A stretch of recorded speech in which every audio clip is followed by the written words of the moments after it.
오직 주님만이 홀로 주 하나님이심을 알게 하여 주십시오. 아멘. 우리 주님 앞에 편지를 펴놓은 뒤에라는 제목으로 이 시간 우리 함께 말씀을 나누고자 합니다. 우리 옆 사람과 먼저 인사하겠습니다. 우리 함께 예배함이 기쁨입니다. 네, 함께 예배함이 기쁨입니다. 네. 제가 이 말씀을 묵상하면서 제가 몇 해 전에 저에게 다시는 없었으면 좋겠다라고 생각하는 편지 한 통이 날라온 적이 있습니다. 아마 여러분들 저의 이야기를 많이 들으셔서 그건가 하고 아실 텐데 소장입니다. 잘못한 것이 없었고 결국에 그 사기꾼들끼리 싸우느라 저에게 소장이 날라온 것이었습니다. 근데 잘못한 것이 없음에도 불구하고 이 소장이 딱 날라오니까 이 마음이 두근두근 진정이 되지 않는 거예요. 걱정 근심 때문에 막 이 마음이 어떻게 사그러들지가 않는 거예요. 이거 어떻게 해결되냐? 어떻게 하지? 저 뭐 참 어리석었는데 그때 그 모습이 막 여기저기 돌아다니면서 이 문제를 해결해 줄 사람들을 막 찾아다녔어요. 막 대전까지 찾아가고 아시는 그 목사님 통해서 변호사도 찾아가고 막 이러면서 막 해결했던 모습이 있었습니다. 지금도 그게 참 생생해요. 그래서 카톡으로 우체국 등기가 왔습니다 이러면은 이게 뭐지? 지금도 깜짝깜짝 놀랍니다. 근데 이제는 그런 게 없을 거다라고 이제 좀 안심이 되니까 좀 덜하긴 하지만 등기가 날라오면은 막 처음에는 막 이거 찾으러 가야 되나 이게 뭐지? 막 하는 생각들이 좀 막 났었습니다. 어떻게 보면 뭐 이렇게 트라우마로 남았은 거죠. 여러분 이렇게 우리가 오늘 여러분의 삶 가운데서도 이렇게 예고 없는 편지들이 막 불쑥불쑥 날아올 때가 있습니다. 뭐 저처럼 뭐 소장일 수도 있을 거고 어떤 분들은 뭐 자신을 향한 비난의 메시지일 수도 있습니다. 뭐 어떤 분들은 독촉장일 수도 있고 뭐 여러 가지 편지들이 있죠. 그러니까 실물 편지가 아니라 우리 삶 가운데 다가오는 문제들에 대한 이야기를 하는 것입니다. 여러분 이런 일이 우리 가운데 있을 때 우리는 평안을 빼앗기고 금세 그 두려움에 사로잡히는 것이 또 우리의 연약함이기도 합니다. 근데 여러분 이런 우리의 삶의 문제도 있지만 더 큰 무서운 편지가 있습니다. 골로새서 2장 14절에 보면은 사단이 우리한테 매일매일 들이미는 고발장이 있습니다. 참소한다라고 이야기하죠. 내가 연약하여서 넘어질 때마다 뭐라 그러면 원수가 네가 그러고도 성도 맞아. 네가 그러고도 목사 맞아. 참 제가 부끄러운 모습이죠. 어저께도 아이들한테 막 화를 냈습니다. 말씀을 준비하면서 내가 이 말씀을 전할 자격이 있는가라는 생각이 들 정도로 사단이 그렇게 참소합니다. 그때 우리가 그 사단이 주는 생각에 빠지면은 우리는 절망하고 불안하고 두려움에 사로잡히기도 합니다.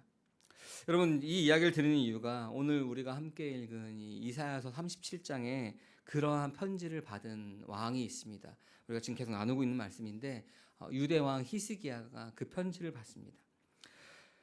그 당시에 가장 힘이 강했던 그 아수르, 오늘 세 번역에서는 아시리아죠. 아시리아의 왕 사네립, 날아다니는 불뱀과 같은 그 사네립이 보낸 최후의 통첩 같은 편지였습니다. 여러분 히스기야가 오늘 말씀 쭉 읽었지만 그 편지를 받고 나서 어떻게 했냐면은 주님 앞에 그 편지를 펴놓습니다. 그리고 주님께 기도합니다. 여러분 오늘 말씀을 통해서 우리가 이 히스기야의 모습이 어떻게 변했는지를 좀 살펴봤으면 좋겠고 또 우리 손에 들려있는 그 절망과 두려움의 편지가 어떻게 하나님의 영광을 선포하는 무대로 바뀌는지를 우리가 그 은혜를 우리가 함께 이 시간 나누고자 합니다.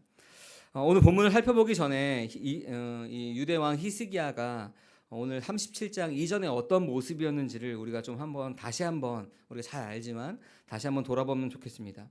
여러분 히스기야가 이런 어려움 앞에서 하나님께 먼저 나아가서 기도했던 사람이 아닙니다. 여러분 우리 지난주 주일날 나눴던 말씀만 생각해도 우리 이사야서 30장 말씀 보면은 뭐죠? 아시리아 사네립 왕이 이제 유다를 침공하고 있을 때 그 유다의 왕 히스기야는 어떻게 했죠? 그 애굽으로 나귀에다가 또 낙타에다가 금은 보화를 싣고 애굽으로 도움을 청하러 가는 모습이 이사야서 30장에 나와 있는 모습이었습니다. 오늘 본문에 주님 앞에 그 문제를 펴놓고 그 편지를 펴놓고 기도하기 이전에 히스기야는 그런 모습이었다는 거예요. 그리고 또 무슨 일이 있었냐면은 이 애굽이 우리가 잘 알다시피 그 아수르를 막아주지 못하니까 상황이 다급해졌죠. 그러니까 나에게 문제를 준 그 아시리아 그 왕 사네립에게 열왕기 하 18장 14절과 16절에 보면은 성전 문과 기둥의 금, 하나님께서 말씀해 주신 그대로 만들었던 그 성전을, 그 금을 벗겨 가지고 아수르 왕에게 바치는 모습이 바로 이 이사야의 모습이었습니다. 나에게 문제를 준 그 세상과 어떻게든 타협해 보려고 했던 것이 이 그 유대 왕 히스기야의 모습이었습니다. 그러나 그 결과는 어땠냐면 처참했습니다. 아수르 왕은 돈만 받고 그 물건만 받고 예루살렘을 완전히 포위했습니다. 여러분, 이것이 세상의 방법입니다. 여러분, 의지했던 애굽은 썩은 지팡이였고 타협하려고 주었던 돈은 더 큰 절망으로 그 유다 히스기야를 포위했습니다.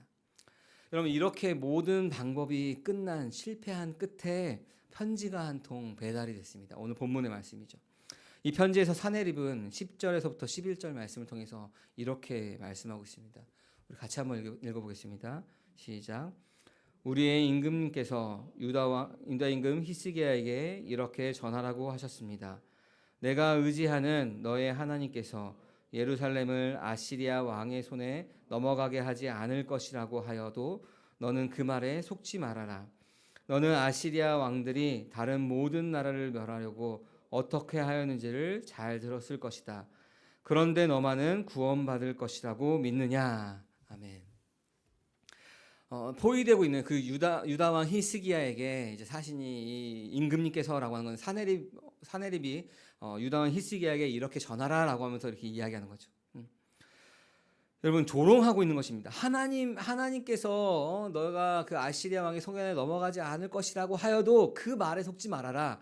그 근거가 있죠. 왜냐하면 아시리아 왕이 다른 모든 나라를 면하려고 어떻게 하였는지 잘 알고 있는데 너라고 다를 줄 아느냐, 너라고 구원받을 줄 아느냐 라고 조롱하고 있는 것입니다. 여러분, 사네립의 편지는 오늘날 세상이 우리를 협박하는 말과 똑같습니다. 한번 제가 이렇게 표현해서 봤습니다. 우리가 여러 가지 문제 앞에, 여러 가지 어려움 앞에 우리가 처해 있는 우리에게 세상이 이렇게 이야기합니다. 야, 돈이 최고야. 돈이 최고야. 너가 그렇게 열심히 있는 그 하나님이 너의 그 문제를, 너의 사업장의 그 문제들, 너가 가지고 있는 그 가정의 문제를, 너가 가지고 있는 그 재정의 문제를 해결해 주지 못해. 하나님이 아니라 이 돈이야. 하나님이 아니라 이 권력이야. 하나님이 아니라 네가 믿고 있는 다른 세상의 힘에 달려 있는 것이야 라고 세상이 우리를 유혹합니다. 그도 그것이 하나님은 침묵하는 것처럼 우리 가운데 보이기 때문에 그렇습니다. 여러분, 사랑하는 함께하는 교회 성도 여러분, 지금 이런 세상의 편지 앞에 혹시 서 계신 분이 계십니까? 여러분, 내가 의지했던 그 애굽이 무너졌습니다. 내가 손에 쥐고 있던 그 모든 것이 떨어져간 그 자리, 우리 히스기야가 어디로 갔습니까? 어디로 발걸음을 옮겼습니까? 우리 14절 말씀에 이렇게 말씀합니다. 우리 같이 한번 읽어보겠습니다. 시작. 히스기야는 사신들에게서 이 편지를 받아 읽었다. 그런 다음에 주님의 성전으로 올라가서 주님 앞에 편지를 펴놓은 뒤에, 아멘. 오늘의 말씀의 제목이기도 하죠. 주님 앞에서 편지를 펴놓은 뒤에라고 얘기합니다. 근데 어떻게 했냐면은 편지를 받아 읽고 나서 주님의 성전으로 올라갔습니다. 그리고 펴놓았습니다. 여러분, 우리가 히스기야가 우리 이사야서 30장 말씀에서는 세상의 힘을 의지했죠. 그리고 그래도 안 되니 아수르 왕에게 뇌물을 바칩니다. 근데 그래도 그 다음에 무슨 일이 있었냐면은 37장 1절부터 4절 말씀에 보면은 아수르의 부하 랍사게라는 사람이 나옵니다. 이 랍사게가 예루살렘 성벽 아래에서 하나님을 모독하고 조롱하였습니다. 그때 이사야가 어떻게 했냐면은 자신의 옷을 찢고 성전으로 다시 올라갑니다. 근데 그때 올라갔던 성전은 지금 올라갔던 성전의 모습과 좀 다릅니다. 왜냐면은 그때는 옷을 찢고 막 분해가지고 성전으로 올라가고 나서 뭐냐면은 하나님께 저들을 보십시오 하고 기도한 것이 아니라 이사야에게 기도를 부탁합니다. 자기가 기도의 능력은 알았지만 하나님과 직접 대면하지 못하고 중보자에게 자신의 문제를 맡겼던 것입니다. 여러분, 우리가 이 모습에서 우리의 모습을 좀 봅니다. 여러분, 우리가 문제를 가지고 있는데 모든 사람들은 그 문제가 있죠. 왜냐하면 우리가 그 죄에서 거듭나고 세상에서 구출받았기 때문에 세상의 법과 율법으로 살아가는 것이 아니라 주와 그리스도의 법으로 살아가기 때문에, 그 사랑의 법으로 살아가기 때문에 그 사이에서 나오는 그 간극 때문에 우리는 고난을 받게 되어 있습니다. 고통을 받게 되어 있죠. 세상은 우리를 공격하죠. 그래서 우리는 문제가 항상 놓여 있습니다. 근데 여러분 보세요. 우리가 나눔할 때 혹은 다른 사람들과 이야기할 때 내 문제를 다른 사람에게 나누면서 이렇게 기도 좀 부탁해라고 이야기하지만 정작 나는 어떻죠? 그 문제를 기도하고 있나요? 기도하지 않는다면은 이사야의 지금 오늘 본문 읽은 본문의 이전의 모습과 같은 것입니다. 그럼 그 모습은 뭐냐면은 알고 있지만 행하지 않는 모습이에요. 그건 진짜 믿음이 아닙니다. 여러분 우리가 믿는다면 진짜로 안다면은 그 모습은 행함으로 나타나야 되는 것입니다. 우리가 교회를 오래 다니다 보면은 우리가 그러죠. 들은 풍월이 있기 때문에 알고 있는 지식들이 많이 쌓입니다. 그래서 그 지식이 많이 쌓이면은 그 지식이 나의 믿음이라고 착각할 때가 있습니다. 정말 그런가요? 여러분 그 믿음이 진짜인지 우리가 확인할 수 있는 것은 그 어려움이 우리 가운데 다가올 때 그것이 나의 진짜 믿음인지 확인할 수 있습니다. 내가 사랑할 수 없는 존재가 나에게 다가올 때 내가 사랑하는 힘을 주세요라고 했던 그 기도, 그 믿음이 그 사람을 통해서 나타날 수 있는 것입니다.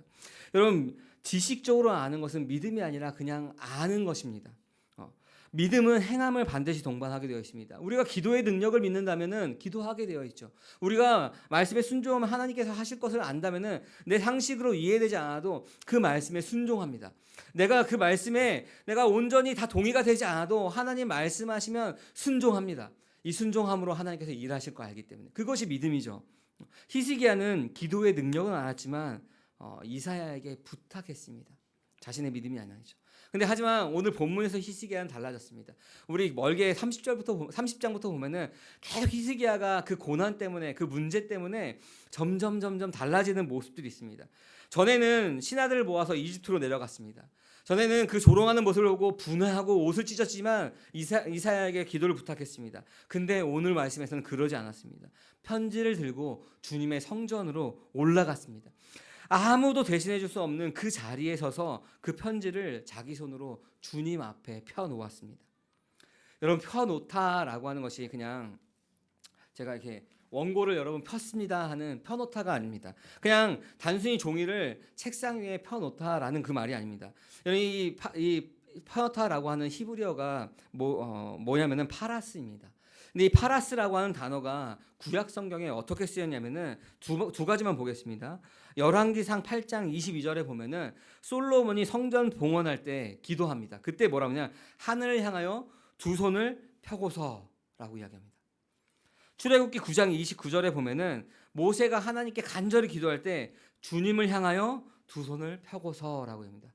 여러분 이 두 손을 편다라는 것은 하나님 앞에 항복한다는 것입니다.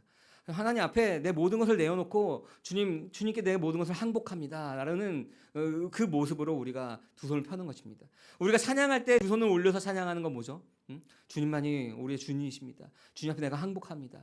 내 힘으로 살았던 그 모든 것이 아니라 주님만이 나의 왕이십니다 하는 고백으로 우리가 손을 펴는 거죠.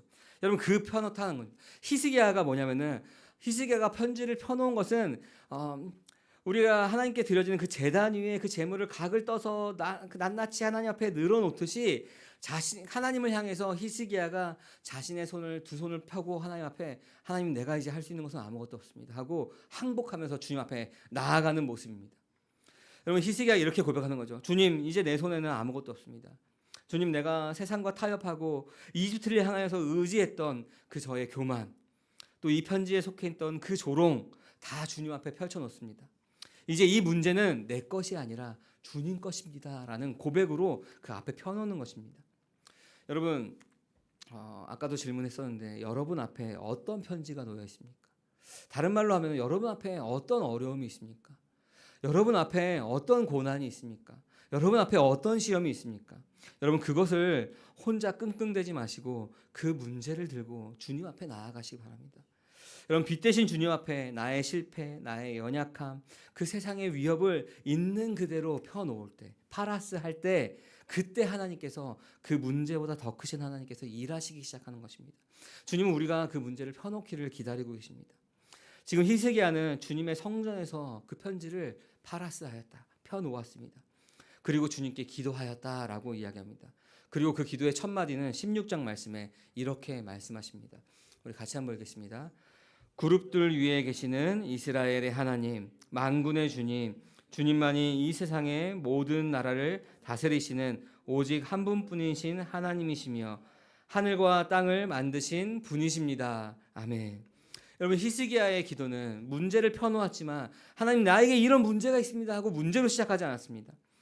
아수르의 대군이 진을 치고 있지만 그 그룹들 위에, 그 천사들 위에 계시는 그 이스라엘의 하나님, 만군의 주님, 주님만이 이 모든 세상을 다스리시며 이 하늘과 땅을 지으신 창조주 하나님이심을 이 히스기야는 먼저 하나님을 찬양하고 있는 것입니다. 여러분 세상과 타협하려던 그 과거의 모습에서 이제 어떻게 됐죠? 살아계신 하나님 한 분만을 바라보는 신앙이 성숙되어 가고 있습니다. 무엇 때문에 성숙되고 있죠? 그 문제 때문에. 여러분 문제로 인해서, 그 어려움으로 인해서, 그 고난으로 인해서 히스기야의 믿음이 성장하고 있습니다. 여러분 그래서 고난은 우리를 정금과 같이 나아가게 하는 것입니다. 나에게 고난이 온다. 이 문제를 통하여서 하나님께서 나를 한 단계 한 단계 성숙시켜 나가시는구나라고 우리가 알고 있으면 됩니다. 그래서 히스기야는 이제 18절부터 이제 그 기도합니다. 기도하는데 현실을 외면하지 않습니다. 아수르에 대한 것과 지금의 상황을 있는 그대로 하나님께 그대로 이야기합니다. 여러분 우리 삶의 문제가 진짜 고통인 것처럼 우리가 기도하지만 진짜 고통스럽죠. 진짜 두렵죠. 진짜 절망에 빠지기도 합니다. 왜냐하면 그것이 우리 가운데 진짜 문제이기 때문에 그렇습니다. 그런 것처럼 아수르가 강한 것이 사실입니다. 하지만 19절 말씀에서 히스기야가 이렇게 고백합니다. 우리 같이 한번 읽어보겠습니다. 여러 민족이 믿는 신들은 모두 불에 던져 태웠습니다. 그러나 그들은 참 신들이 아니라 나무와 돌로 만든 것들이었기에 아시리아 왕들에게 멸망당할 수밖에 없습니다마는. 아멘. 왜 이런 기도를 했죠? 그 편지에서 사네립이 히스기야에게 준 편지에서 뭐라고 했죠? 야 다른 나라들도 다 멸망했는데 어떻게든지 네가 알지 않냐. 그래서 왕들의 이름, 나라들의 이름이 나오죠. 근데 너가 하나님을 믿는다고 해서 너라고 다를 줄 아느냐라고 이야기하죠. 그러면서 이 기도를 하는 거예요. 그 민족들, 이 아수르에게 멸망됐던, 아시리아에게 멸망했던 그 민족들은 그들이 믿는 그 신들은 모두 불에 던졌습니다. 왜? 그들은 참 신이 아니라 나무와 돌로 만든 것이기 때문에 그럴 수밖에 없다. 가짜이기 때문에 그렇습니다. 생명이 없는 가짜이기 때문에 그들이 믿는 신들은 불에 태워질 수밖에 없습니다. 하면서 뭐라죠? 없습니다마는 하면서 이제 하나님만이 참 하나님이심을 이야기합니다. 여러분 그들은 애초에 생명이 없는 가짜이기 때문에 그들이 믿는 신들은 나무와 돌로 만든, 하나님이 창조한 나무와 돌로 만든 가짜였기 때문에, 생명이 없는 가짜였기 때문에 그렇습니다. 그러나 반면에 히스기야가 부르짖고 기도하는 하나님은 살아계신 하나님입니다. 만군의 하나님, 이 땅을 창조하신 하나님이십니다. 여러분 오늘날 우리를 두렵게 하는 세상의 논리도 똑같습니다. 돈과 세상의 권력, 그 힘이 다 무너뜨릴 수 있다라고 우리를 조롱합니다. 야, 너가 돈 없이 살 수 있을 거 아니야? 너가 권력 없이 살 수 있을 거냐? 너가 하나님만으로 살 수 있을 것 같냐라고 우리를 조롱합니다. 하지만 여러분 어떻죠? 그 모든 것들은 하나님이 만드신 나무와 돌입니다. 나무와 돌. 창조주 아래에 있는 피조물에 불과한 겁니다. 만물 안에 속해 있는 것이죠. 그래봤자 하나님께서 창조하신 것들이에요. 여러분 우리는 히스기야의 이 기도를 보면서 우리의 기도를 좀 돌아봤으면 좋겠습니다. 여러분 기도는 우리가 문제를 해결해 달라고 떼쓰는 것이 기도가 아니에요. 하나님 나 이 문제가 있어요. 하나님 이 문제를 해결해 주세요. 하나님 나 이거 갖고 싶어요. 이거를 나에게 주세요. 마치 과부가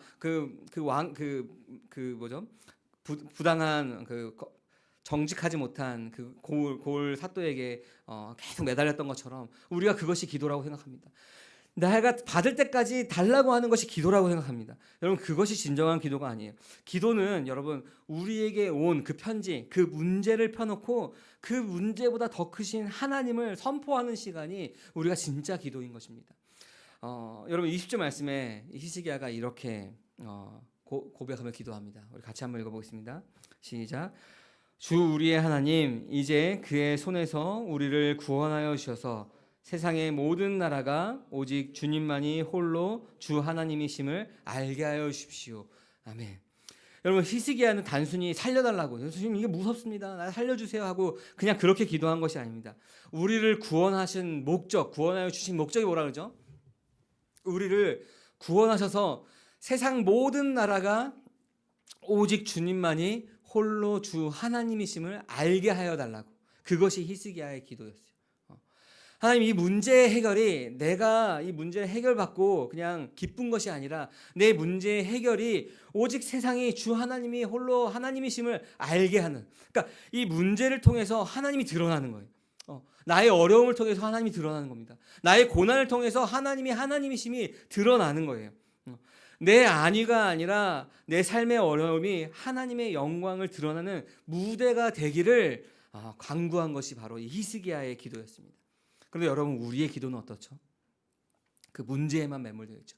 이 문제 해결에만 우리가 기도하고 있다면 우리의 기도를 돌아봐야 되는 것입니다. 여러분, 제가 이렇게 얘기하면 아마 좀 마음이 무거워지는 분들이 계실 것입니다. 내 코가 석잔데 내가 그런 기도라도 안 하면 어떻게 합니까? 어떻게 하나님의 영광을 높이는, 구하는 그런 수준 높은 기도를 내가 할 수 있겠습니까?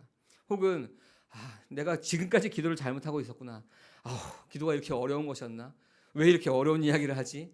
여러분, 제가 그 어려운 이야기를 하는 것이 아닙니다. 빌립보서 우리 4장 6절과 7절에 보면은 하나님께서 우리에게 이렇게 말씀하십니다. 같이 한번 읽어볼까요? 시작. 아무것도 염려하지 말고 모든 일을 오직 기도와 간구로 하고 여러분이 바라는 것을 감사하는 마음으로 하나님께 아뢰십시오. 그리하면 사람의 헤아림을 뛰어넘는 하나님의 평화가 여러분의 마음과 생각을 그리스도 예수 안에서 지켜줄 것입니다. 아멘. 여러분, 제가 이 하나님의 영광을 구하는 기도를 하십시오라고 더 강조하지만, 여러분, 사실은 우리가 기도하는 것이 아무것도 염려하지 말고 오직 기도와 간구로 모든 일을 하고, 그다음 뭐죠? 우리의 바라는 것을 감사하는 마음으로 하나님께 아뢰는 거예요. 이 히스기야가 편지를 펴놓은 것처럼 그 문제를, 내가 지금 바라는 것들을 하나님께 아뢰는 거예요. 그 아뢰는데 대신 뭘 하라고요? 아무것도 염려하지 말고. 여러분, 이 기도라고 하는 것이 히스기야가 받은 이 편지, 우리에게 닥친 이 상황을 그냥 우리가 바라는 것들을 그냥 염려하지 말고 하나님께 아뢰는 거예요. 기도하는 거예요. 여러분, 이건 뭐냐면은 우리 마치 아이가 부모님에게 내가 원하는 걸 다 얘기해줘. 엄마, 나 이거 갖고 싶어. 나 이거 해결해줘. 나 이거 뚜껑 열어줘. 나 이거 뭐 레고 조립해줘. 특히 우리 윤희가 저에게 와서 하는 얘기가 이 레고 분리해줘. 꽉 붙였는데 이게 빠지지가 않으니까 아빠 보고 해줘. 그러면 제가 막 안간힘을 써서 그걸 뺍니다. 그냥 걔는 저한테 이걸 주고 다른 데 가요. 아빠가 해줄 걸 믿고 염려하지 않아요. 그게 기도인 거예요, 여러분. 내가 원하는 걸 다 해주고 다 기도하고 하나님께 다 구하는 거예요. 모든 것을 염려하지 않고 하나님께 맡기는 거예요. 맡기는 행위. 문제를 펴놓았다, 편지를 펴놓았다. 하나님께서 하나님께 이것이 나의 문제가 아니라 이제 하나님 문제입니다. 하나님 것입니다 하고 펴놓는 거예요. 온전히 맡겨버리는 것이죠. 그게 신뢰하는 것이죠. 그리고 기도했다면은 하나님께서 하실 일들을 신뢰하는 것입니다. 근데 여러분, 그것이 우리가 파라스라고 하는 건데, 여기에 우리가 바라는 것이 무엇이냐면은, 우리가 7절 말씀을 만약에 안 읽고 그냥 7절 말씀이 다른 말씀이었다면, 예를 들어서 하나님께 아뢰십시오. 그러면 하나님께서 여러분이 원하는 것을 다 들어주실 것입니다 하면은 참 설교하기도 편하고 얘기하기도 편할 텐데, 그렇지 않죠. 하나님께 다 아뢰고 다 모든 염려 맡겼습니다. 그리하면 사람의 헤아림을 뛰어넘는 하나님의 평화가, 하나님의 샬롬이 우리의 마음과 생각을 그리스도 예수 안에서 지켜줄 것이다 라고 얘기해요. 문제를 해결해 줄 거라고 얘기하지 않고 그리스도 예수 안에서 우리의 마음과 생각을, 또 평화가 우리 가운데 있다는 거예요. 염려하고 두렵고 불안했던 그 마음들이 아니라 평안이 우리 가운데 옵니다. 그리고 우리가 사단에게 그 마음을 빼앗기는 것이 아니라, 그 생각을 빼앗기는 것이 아니라 우리의 마음을, 우리의 생각을 지켜주신다는 거예요. 여러분, 사단이 공격하는 가장 큰 무기 중에 하나가 우리의 생각을 괴롭히는 겁니다. 신약 성경에 보면은 가룟 유다가 예수님을 팔려고 생각을 합니다. 그때 그 팔려고 하는 생각을 누가 집어넣었다 그러죠? 사단이 집어넣었다라고. 그 생각에 반응한 거예요. 근데 우리가 하나님께 기도로 아뢰면, 모든 것을 다 아뢰면, 염려를 맡기고 다 아뢰면 그 헤아림을 뛰어넘는 그리스도의 평화, 하나님의 평화가 우리의 마음과 생각을 그리스도 예수 안에서 지켜준다는 것입니다. 여러분, 그것이 주님 앞에 우리가 편지를 펴놓는다는 것입니다. 여러분, 그 안에 예수 그리스도, 우리가 펴놓는 예수 그리스도 안에서 지켜주신다 그러죠. 여러분, 예수님은 어떤 일들을 당하셨냐면은 세상에서 조롱을 받으시고 자기의 몸을 찢기심으로, 십자가에 죽으심으로 사단이 고발했던 그 고발장, 그 편지를 완전히 찢어버리셨습니다.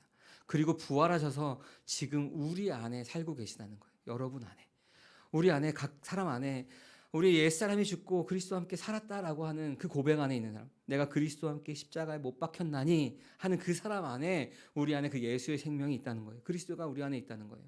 그래서 우리는 날마다 우리가 고발장이 날라올 때마다, 그 편지가 우리 가운데 붙여질 때마다 우리는 그 편지를 들고 어떻게 하면은 그리스도 앞에, 하나님 앞에 그 편지를 펴놓고 날마다 십자가를 통과하는 삶을 사는 거예요.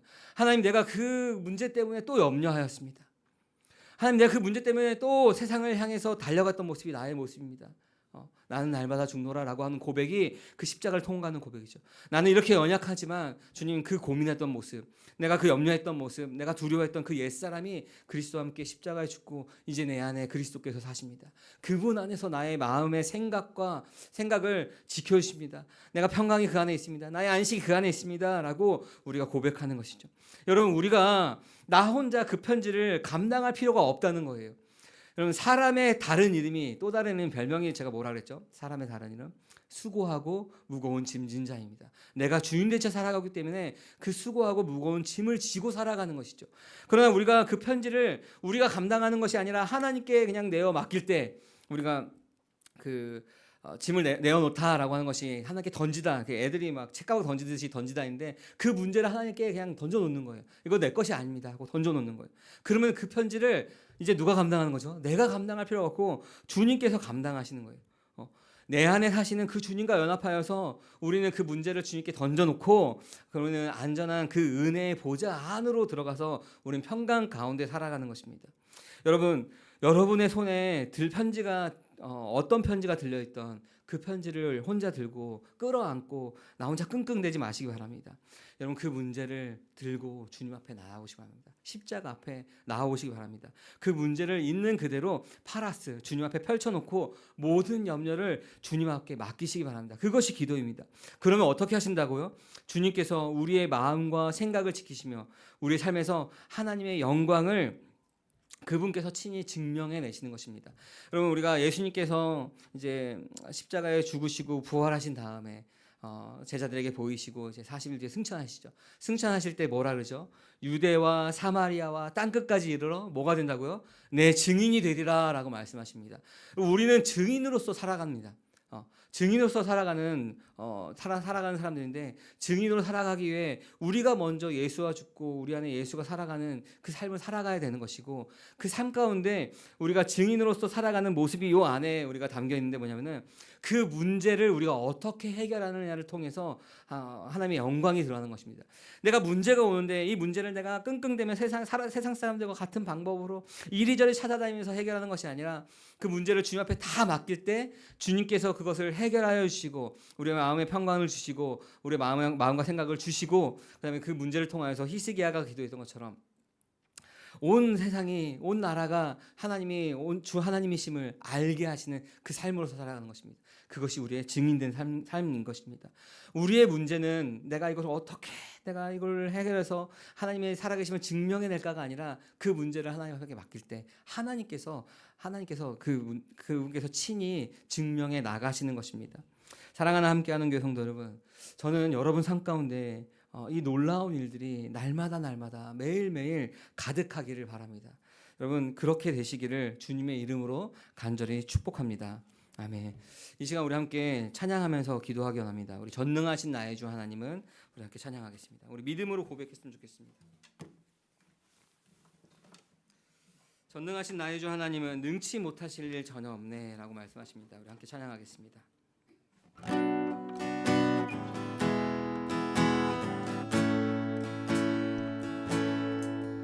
전능하신